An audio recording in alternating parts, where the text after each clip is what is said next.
they may realize that they can have a different kind of life. But if we give up on them, what happens to that opportunity, that chance? It goes away. All right? So part of our job is to hold up for folks the opportunity or the possibility that there can be change, that there can be development, no matter what they have faced in their lifetime. All right? So we hold up that light, that candle. All right. Does that make sense? Okay, cool. So the systems that we operate in do a really good job of trying to help us forget what the truth is. All right? And so I want to give you some basic truths about human beings. First of all, human beings can learn, change, and grow. Who I was at 17 is not who I am today. Thank God. Right? Because as bushy as my hair is this way, it was straight up this way. And I saw a kid with a high top fade the other day, and it about knocked me out. I was like, those things are coming back. So we can learn, change, and grow. The reason that we're here and the dinosaurs aren't, largely is because we figured out how to adapt, and they couldn't adapt to the changing climate. Right? So we can learn, change, and grow.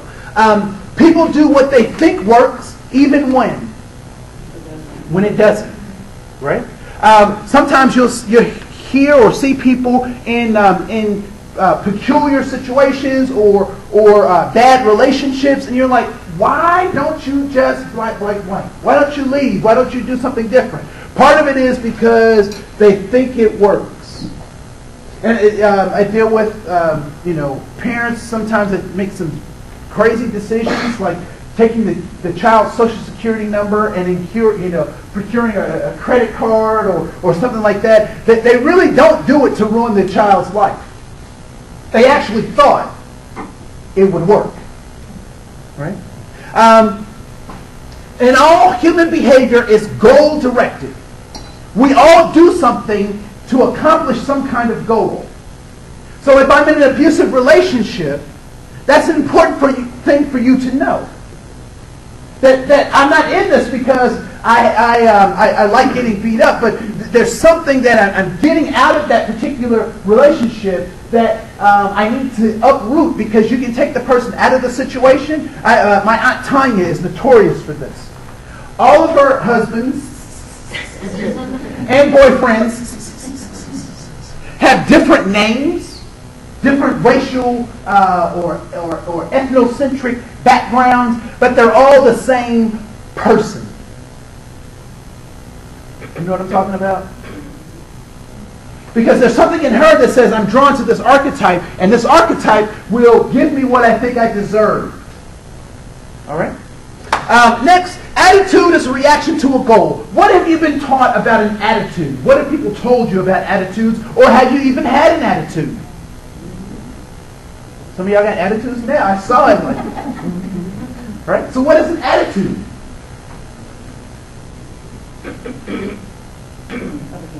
It's a behavior. All right? An attitude. Anybody been a teenager? Teenagers have tons of attitude, right? Been around teenagers? So describe what people are talking about when they talk about teenage attitude. Think they know it all. They think they know it all. All right, what else? Anger. Okay. Posture. That they're what? Look on life, posturing. Okay, so they're posturing. Right? What else? It's a look. You tend to only hear about the bad. You tend to only hear about bad attitudes, right? Instead of good attitudes. All right? Anything else about attitudes?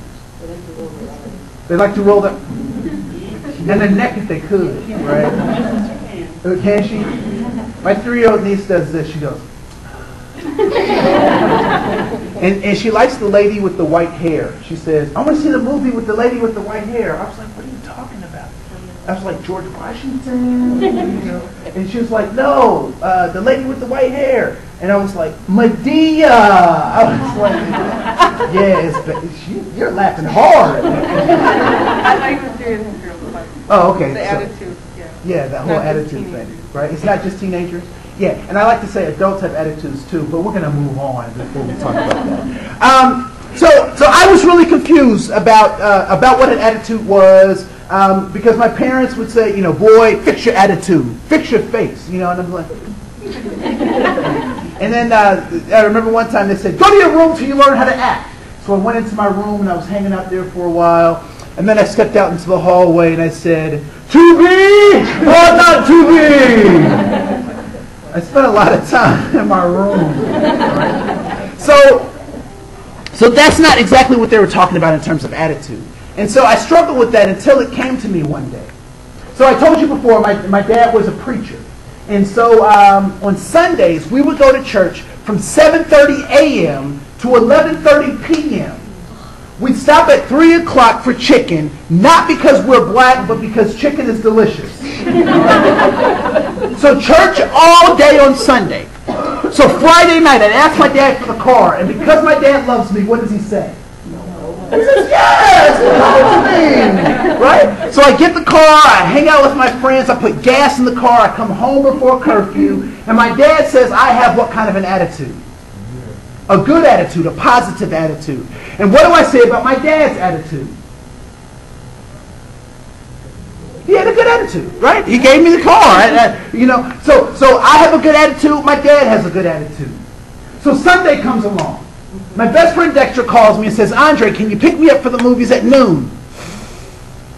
What do I know about Sundays? It's church all day. But you know what? Jesus is my friend. So I'm like, I can count on my friend to help a brother out. So I'm like, all right, come on, Jesus, hook a brother up, hook a brother up. So I go and I ask my dad to borrow the car on Sunday. And what does he say?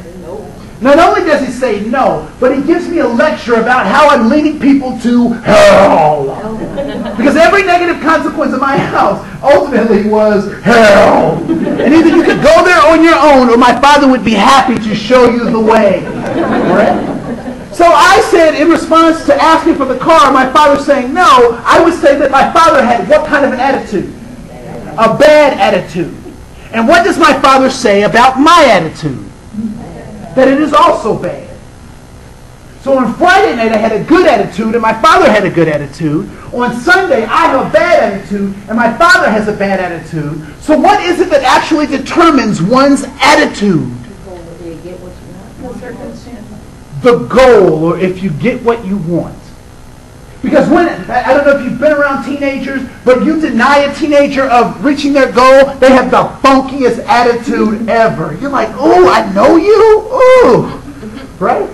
But at the same time, you give a teenager what they're looking for or their goal, and they turn into just the cutest, little, most precious thing. They want to cuddle and, and hug up next to you. And it's like they purr. You get that little saliva right here. Oh, that's my cat. That's my cat. Right? So what determines a goal? What determines an attitude? Your goal. Right? So when you achieve your goals, you have a good attitude. When you're denied access to your goal, you have a bad attitude. So when you encounter someone with a bad attitude, what do you know about them for sure?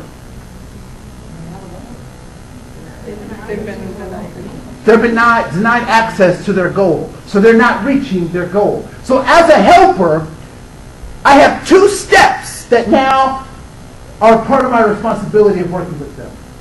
The first is, I can do what with their goal? What's the easiest way to change someone's attitude?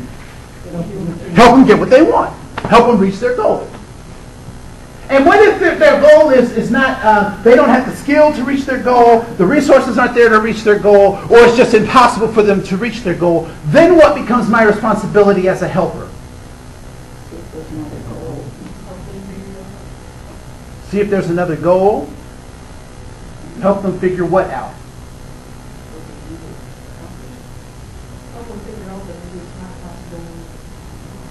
That we need to find something else? I don't need to do nothing.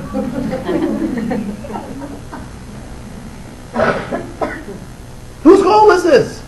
It's their goal. So So my job then becomes to help them find a new goal, because I can have goals for them, and what good is that? I'm sure, you've had goals for people. I wish they would get here on time. But that does no good until it's whose goal? Their goals. All right? Does this stuff make sense? All right. And I hope you're seeing, and I'll tie this together a little bit better as to how this works with cultural competence. But this is the ground, the foundation of the kind of work that we need to do. Because ultimately, the ultimate goal that individuals are trying to reach